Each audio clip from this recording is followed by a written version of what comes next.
Welcome to the Aurora Podcast, where we discuss topics beyond our textbook and explore different career paths to diversify and advance our knowledge. This podcast is created by students for students. I'd like to recognize that we are gathered here at the Whatcom Museum, where they seek to stimulate curiosity about our changing cultural, natural, and historical landscapes for the youngest to the oldest minds. And I'm your host, Ben Lan, and I'm joined with Owen today, and we will be interviewing, as I would say, a world-famous actor, Michael O'Keefe. So would you mind introducing yourself a little to the audience? Well, I'm world famous, man. Why should I have to introduce Yeah, myself? exactly. For those who don't know, what are some movies or roles you have featured in? When I was young, in fact, a friend of mine just called me the other day, and she'd had a dream after seeing me in an episode of The Waltons. When I was young, I did two years on The Waltons, which was fun. But I did a film with Robert Duvall in 1978 called The Great Santini, in which I played his son. And that resulted in a few things happening. I got nominated for an Oscar and a Golden Globe, and that kind of got things started for me in one way or another. More recently, I was on Homeland for a season as a CIA agent named John Redmond. I did a thing on Amazon called Sneaky Pete with Bryan Cranston, and was on Showtime recently with Kevin Bacon on a show called City on a Hill. I've done 5 Broadway plays. I did the national tour of A Few Good Men, the Aaron Sorkin vehicle that this actor, what's his name, did the movie? Tom Cruise. I always forget his name. He and I played the same role. In fact, he actually came to see me do it in LA, which was kind of fun. I've just kind of been around for a long time doing all sorts of TV and theater. And then I have a minor career as a lyricist, and written some songs with Bonnie Raitt and Paul Brady. And I just had a new song on Paul's record that he released this year called The Tower of Gone. And I've been writing recently with Suzy Roach. Here comes my psycho dog. Can you hear all that coughing? Yeah, so Suzy Roach and the Roaches were this trio that broke in the 70s and made about 13 or 14 records. 3 sisters, Suzy, Terry, and Maggie. Maggie has since passed. But Suzy and I have been friends for almost 35 years, and about a year ago we started writing songs together, and then I did a movie last year with Simu Liu. Do you know who that is? He's the guy from Shang-Chi and the Ten Rings. Yeah. So he's in a movie with Philippa Small, and Philippa plays my daughter, and they're engaged to be married. And then on the set of the movie, I realized the movie's themes were kind of in my emotional wheelhouse as a writer. And so I pitched the producers to allow me to try and write a song for the movie. And then Suzy and I wrote a few songs, one of which they bought, which will be in the movie. The movie's called One True Loves. It'll be out probably around Valentine's Day this year. And then the song we wrote, Suzy and I wrote this song called Used to Be, which is a little, provides a little emotional assist in this film. So I have a kind of minor career, very minor career as a songwriter and lyricist. And then I have this other thing as an actor, which I'm not certain is any more than minor either, but it's what I do. Yeah, I think I'm just amazed by like how many different roles and jobs you kind of have. Can you explain a little bit more how the transition from high school to acting went for you? Well, frankly, I was kind of a tortured kid in high school. I did not fare well. I think my high school experience was at least checkered at best. Mm-hmm. And the kids that I gravitated to the most were the theater kids. Mm-hmm. And there were songwriters too in my class. There was a guy named Sean Devlin who was a really big influence on me. He was writing operas when we were in high school and writing songs. Another guy with an amazing singing voice named Niall Brennan, and they were really my closest friends in high school, along with a woman named Marcia Firestone, and Marcia became an actor. And so they were kind of the support, and um, I don't know, inspiration for me. There was another guy named Mike Scully who was also really talented, and he was going to this teen program at the American Academy of Dramatic Art. You know, we lived close enough to New York to be able to commute in, and I started going down there on weekends, and they ended up casting me in a play with Peter Weller, the actor who ended up being RoboCop and RoboCop, and and then oh, here he is. See, there really is a dog in this world. There he is. Um, and Melanie Mayron, who became a director but was also in a wonderful movie in the 70s called Girlfriends, and then was on 30 something for years, and now she directs TV and film. And I was 15, and they were like the seniors in the graduating class of the full time students there, and I was a teen student. And out of that, I ended up getting an agent when I was 15. So I started going to all these auditions when I was in high school, and I never really looked back. You know, it was for some reason I was on a mission, and I think part of what acting afforded me was a kind of catharsis for the isolation and confusion I felt as a teenager. And when I ended up getting cast in The Great Santini, I was actually able to bring a lot of that frustration and um, suppressed rage and vulnerability to the part because that's what it required. And Pat Conroy, the great novelist, wrote this novel about what it was like to grow up with his father. And he and I had very similar experiences with our fathers. And so it was a kind of, you know, mysterious force that brought us together. And I was able to articulate what he wrote. And, I did manage to have the support of Robert Duvall and Blythe Danner while I was doing it, and Lisa Jane Persky. So that kind of clued me into the kind of power of acting as a sort of healing, cathartic journey. And for me, really, it's been kind of like that for my entire career. I don't always play those parts or vulnerable parts like that anymore because as I get older, that's not really so much required of you. Although I did have a really nice opportunity on a show called Masters of Sex with uh, Lizzie Kaplan, where I played her dad. Um, and in that show, I got to do a little bit of that, that type of thing. So going off what you just said, is there something you do to get into a role? You've played a number of role characters over the year, and I'm wondering if there's something you draw on to get into a character. A lot of the preparation we have is about skills, like whatever the demands of the character are. Um, I played a number of athletes when I was younger, so I was always like, drilling my basketball skills or golf skills or gymnastic skills and that kind of thing.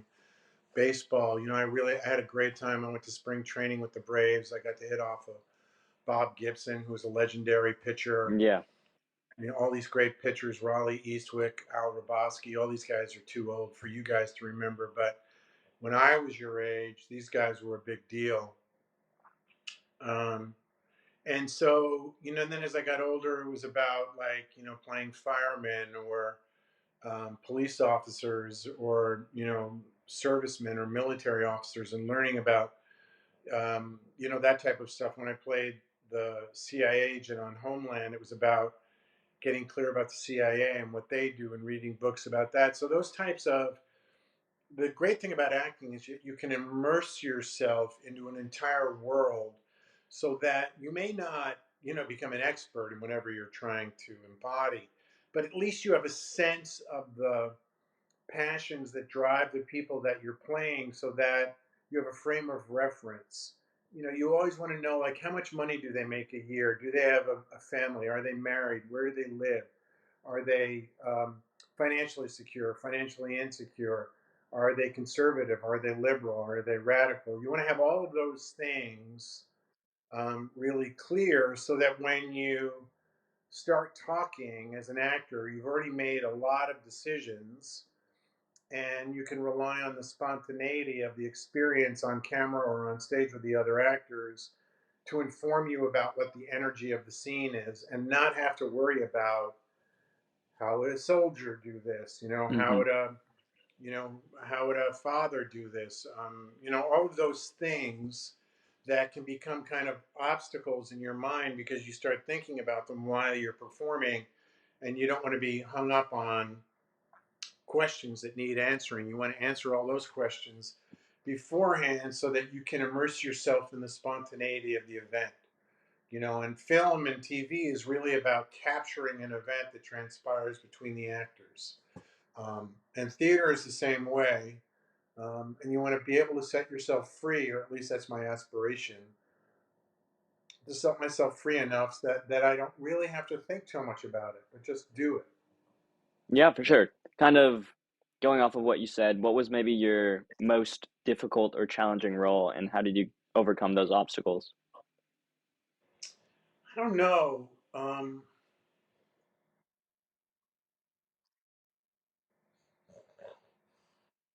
Like when we did A Few Good Men, the national tour of that thing, it's almost 3 hours long. I had every other line in the show, and we had a 16-day rehearsal period before we started doing run throughs. And that's Wow. not a lot of time. Yeah. You actually want to have like twice that. Mm-hmm. Mm-hmm. But, there were budgetary concerns, and that was the time they gave us. And so when we used to do the courtroom scenes, you guys remember the show, right? It's about the two Marines who get put on trial for hazing another Marine to death.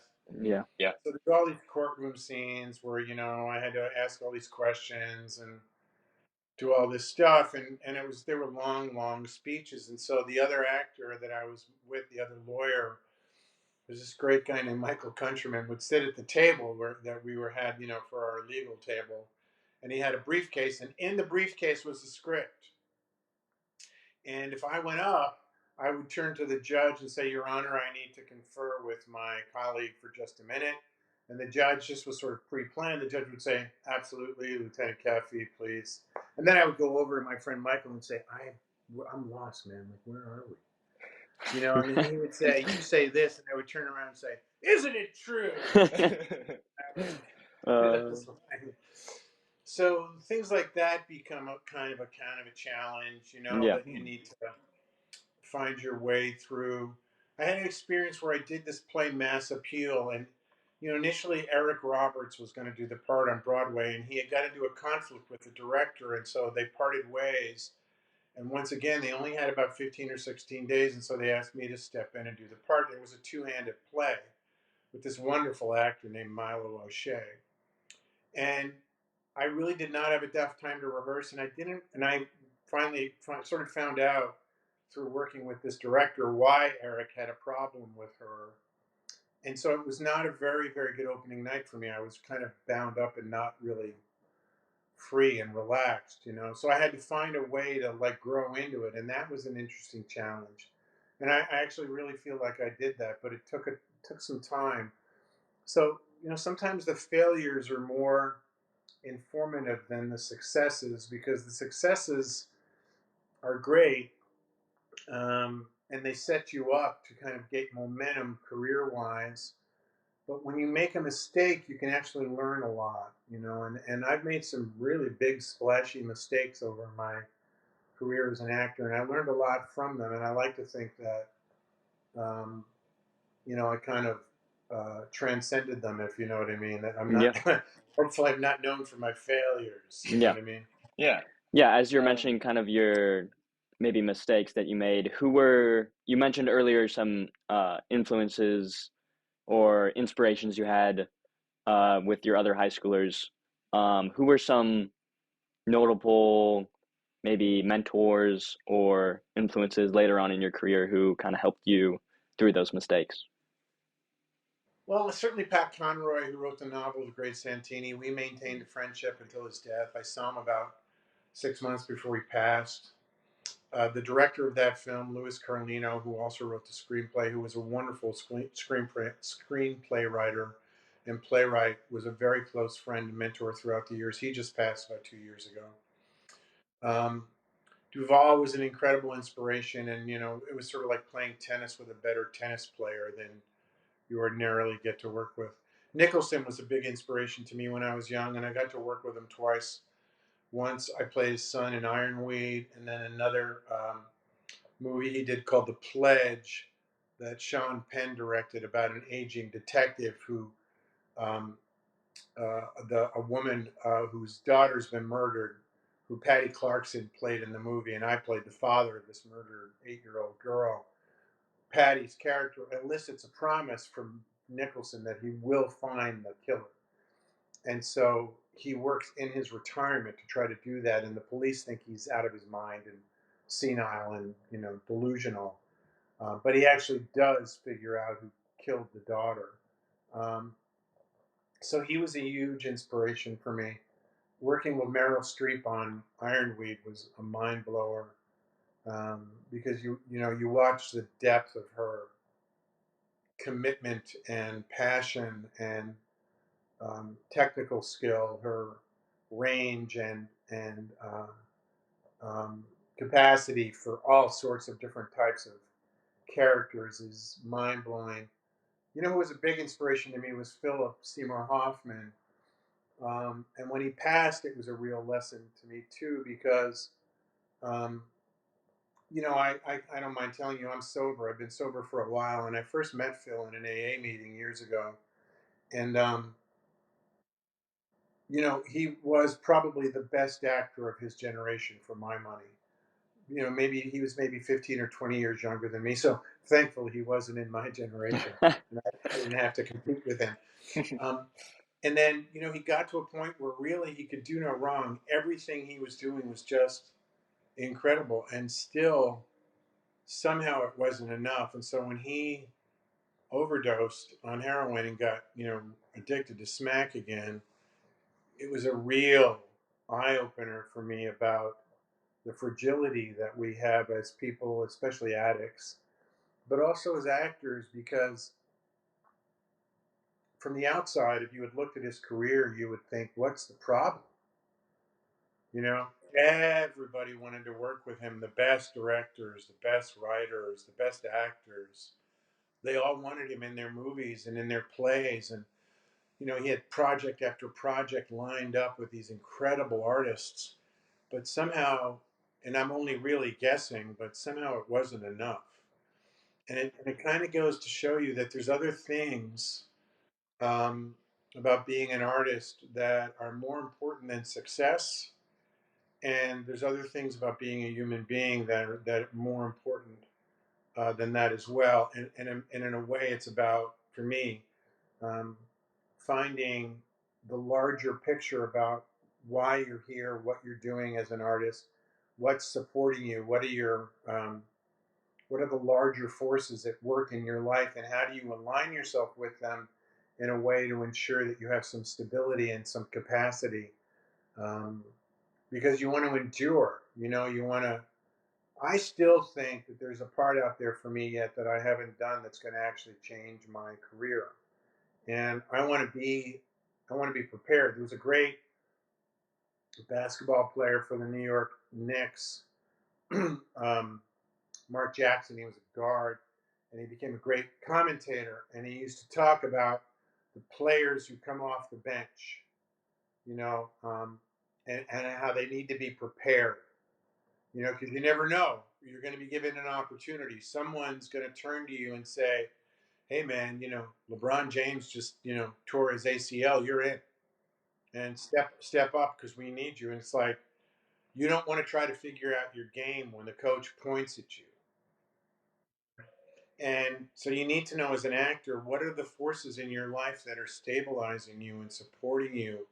And all artists, and need that, because if you rely on acting as the sole source of your self-esteem and your identity, you're in for a couple of rude awakenings, because there are some very intense peaks and valleys, and the valleys are much more frequent than the peaks. And I'm really fortunate. I've had a career that's like over 50 years long. Um, but I have a 10-year-old son, and I want to be around for his high school years. I want to give him the support he needs to get out on a path and create art if that's what he wants to do, or go into business or whatever it is. And in order to do that, I have to be stable and trained and prepared and hopefully humble enough to know that I need help and I need a capacity to learn. All of those things are those are the important things. And those are the kind of artists, when you get into it, those are the people you gravitate towards, that you like, that you maintain friendships with, that you admire. And you find out they're just working their ass off all the time. They're not, kicking back and resting on their laurels. They're not hanging out down at the bar. They're doing the things they need to do to prepare to be ready. You got famous pretty young, and I was wondering what you did to move through that, because you were talking about how just acting can be, or just art, even whatever it is you do, performing arts, painting, if that's all you do and that is your source of happiness, I guess, how that can be self-destructive and a problem. So what did you do to move through that fame when you were younger? Yeah, I mean, nobody's really prepared for that kind of thing when it happens, and certainly I had a brush with it, and it was, a little bit longer than 15 minutes, as they say. Yeah. Thankfully, I got sober pretty quickly. When I was 25, I kind of looked around and um, saw the writing on the wall about that, and so that helped a lot. Um, in retrospect, I wish I had been more disciplined as an actor back then, because I was kind of full of myself and I thought I was really kind of better than I was. And so that ended up causing me some problems and sort of influenced my work. And my work as an actor suffered in a way after that. Um, and it took me about another like 5 to 10 years to kind of sort that out.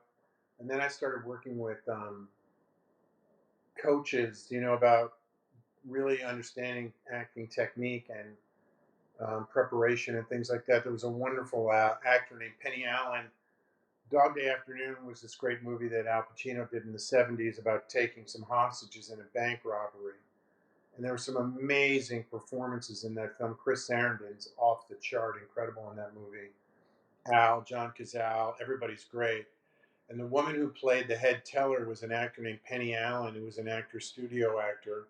And she was married to an acting teacher, Charlie Lawton, who was Al's coach and Al's teacher. And so Penny was my coach for years and years, and probably 25 years before she passed.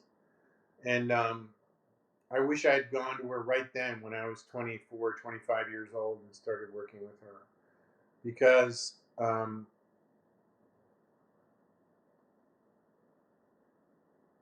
really need to be teachable as an actor. And it's a fine line, you have to have the kind of, not quite arrogance, but the kind of, you know, um, balls, frankly, to step out onto a stage and think that people are going to be interested in watching you. But if that's all you have, that's really going to not sustain you in a performance. And I had that in spades, but I didn't have the diligence of preparation and humility that I think is really required to be an actor. And so that was sort of the hard earned thing that came to me after years of, stopping and starting, if you know what I mean. Yeah, for sure. You've kind of already talked a little bit about this, but I'm just wondering, what is your advice to aspiring actors just trying to even enter this industry? It's such a hard industry to get started in. The thing about becoming an actor or any kind of artist, whether it's painting and or writing or directing or dancing, whatever it is that, if that's your destiny, nothing is going to stop you from doing that, and no one's going to get in your way. And there you are going to see obstacle after obstacle. People are going to think you're crazy. People are going to think you're not going to have the talent, the wherewithal, the capacity. You're not going to have the connections. You're not going to have the luck. And they may be right. But if it's you, if it's your destiny, if it's your thing, nobody is going to stand in your way, and you're just going to find a way. Like when I dropped out of college, I was living in the East Village in New York. My rent was $104 dollars a month, and that's what unemployment was. And I used to live on unemployment. And my parents were like, "You're out of your mind." My father was a retired law professor and a lawyer. My mother had been a teacher. They were both really well educated, and lived in Westchester in a really kind of Tony neighborhood. My other brothers and sisters, I had a brother that ended up being at Morgan Stanley for years. Um, Another brother of mine became a lawyer. I had a sister of mine who became a lawyer. They were all really getting into that thing, that mission of college and education. And, I just knew it wasn't for me. And so I had years of, walking around New York without not being able to afford a cab and, wondering where my next meal was going to come from, and somehow, stapling together, cobbling together a couple of jobs and making enough money to go to LA and get in a TV show and come back to New York and do more theater. And so, but then somehow, now in retrospect, it was my mission. That was my avocation. Um, so if you're not getting the support from the people that you're close to, like your family or friends, it doesn't mean it's not for you. It just means that's one of the obstacles. But really, the only reason to do it, the only reason to become an artist, is because you have to. Because if you work from any other place, I think that it will be too much. It will be too hard, and the demands will be too much. And which is not to say we're special or better than anybody else. That's not what I'm trying to get at. It's just that um, the humiliation, man, of being an actor. I mean, to this day, things happen when you're like, really, really, is that what I have to do to get this job? Because I don't think I'm that interested. I mean, Yeah. I'd rather go home and cut down the dead trees and turn them into firewood and feel the gratification of stacking up that woodshed, than Hmm. listening to your bill, about whatever it is you think I'm supposed to be doing in your play. So I mean, those moments just they don't go away. They Yeah. don't go away. So you have to be really resilient and clear about why you're doing what you're doing, because um, it's difficult. It's really difficult. Yeah. Um, what's the importance, do you think, of continuing, of making art, of doing what you love, what you know you have to do? What is your passion? Um, what do you think is important about that for high schoolers, early 20s going into college, or leaving high school and going on to a career? Um, what do you think is important for them to know to pursue these things? Well, you guys are the next generation. It's your world. You're going to be the tastemakers. You're going to be the thought leaders. You guys are going to be, in charge of the whole planet. It's yours. And thankfully you are, because clearly my generation messed it up. Um, but I mean, you're going to be deciding what are the great books, who are the great dancers that inspire me, who are the great painters, who are the great writers that I rely on when I want some insight or some solace. What's the poetry that's being written now that's going to last? Who's the Arthur Rimbaud of your generation? Who's the Natasha Lyonne of your generation? Who's the Carrie Mulligan of your generation? Who are the great artists, that are going to be like, who's the Joan Didion of your generation? Who are the great writers? Who's gonna articulate the needs of the people that are gonna provide a conduit for some sort of the cultural um, experiences that we all need to enrich our lives and to inform us about ourselves. A lot of what goes on in movies and TV and theaters, these are just stories we tell ourselves about ourselves.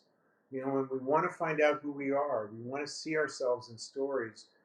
I took my son, Aiden, he's 10 years old, and he was obsessed with Hamilton, the musical. And I took him to see it last year, and who'd have thought you could have write an opera, a rap opera about Alexander Hamilton? You know, I mean, that is one of the most expressive, important, creative leaps I've ever seen an artist do entirely of any generation in the theater. You know, and Lin-Manuel Miranda, I think, has just turned 40. Yeah. You know, if he's that old, I don't even think he's 40 yet. So I mean, his best work, in a way, might be yet to come. Who's going to do that? You know, that's up to you guys.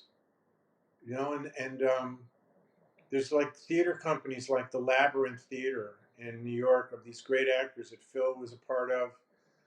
He and John Ortiz started this company with a bunch of wonderful actors that are now doing this Stephen Adly Gurgis play on Broadway called Between Riverside and Crazy.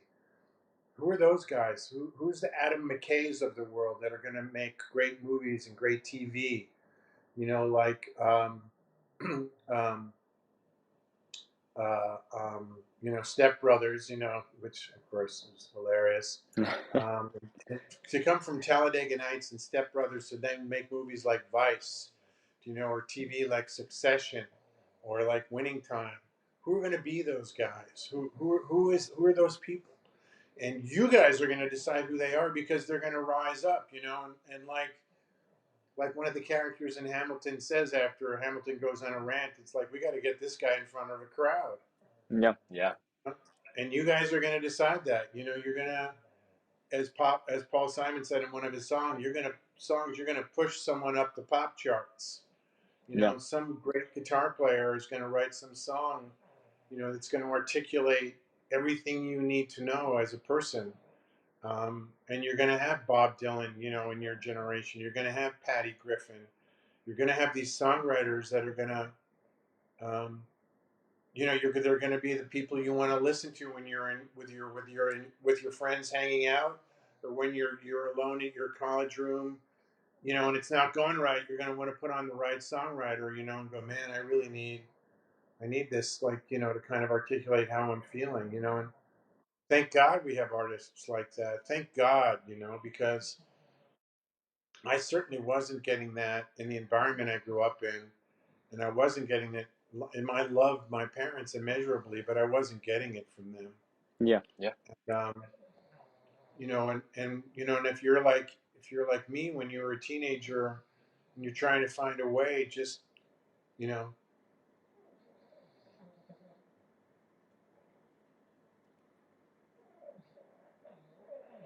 just hang in there. You know. Yeah. Yeah. For sure. I Thank think, you so much for joining us. Do you have something else? yeah, just going back to what you said, kind of a takeaway I've had listening to you is when you were talking about revolutionary pieces of media like Alexander Hamilton, I'm just thinking about, um, you know, when the Harry Potter books would come out, and it's super interesting for me, at least, to think about what might be the next form of media that really captures the world, whether it's going to be a book or an album that just is blown up. And as you said, you know, my generation has that ability to find something that we love, put it in front of more people, share it.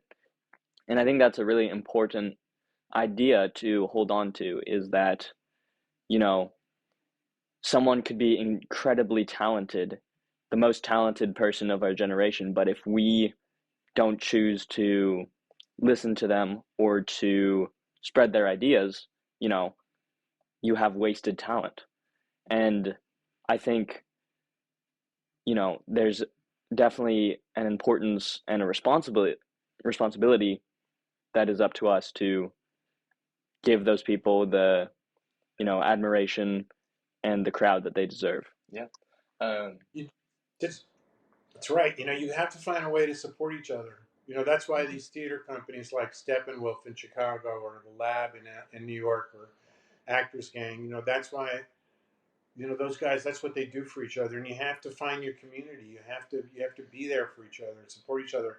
You know, when I got a degree in poetry, mainly all the people that would go to the poetry reading were the poets in the classes, Yeah. you know, or the poets that were writing. So you were just writing poems for your friends and sharing them with your friends. Yeah. But had they not been there to support me, I wouldn't have stuck with that and kept going with it. Right. Especially in high school, I feel as well that there's a lot of times where that's when people are really starting to find their niche and passion.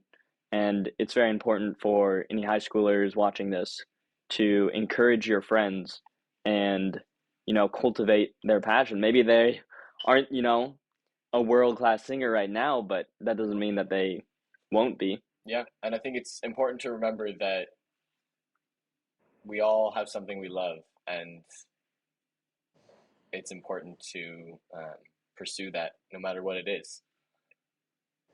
Yeah, man, Yeah, find your passion. Support each other. I mean, this is it. yeah, Yeah. This isn't the rehearsal. This is the gig. yeah, So like, what do you got to lose? You know what I mean? Go for exactly. it. And if you fall on your face, all right, so big deal. Get Yep. back up. Yeah. Well, thank you so much. I think we're gonna wrap it up there. Um, yeah. Yeah, thank you for joining us. See you all next time.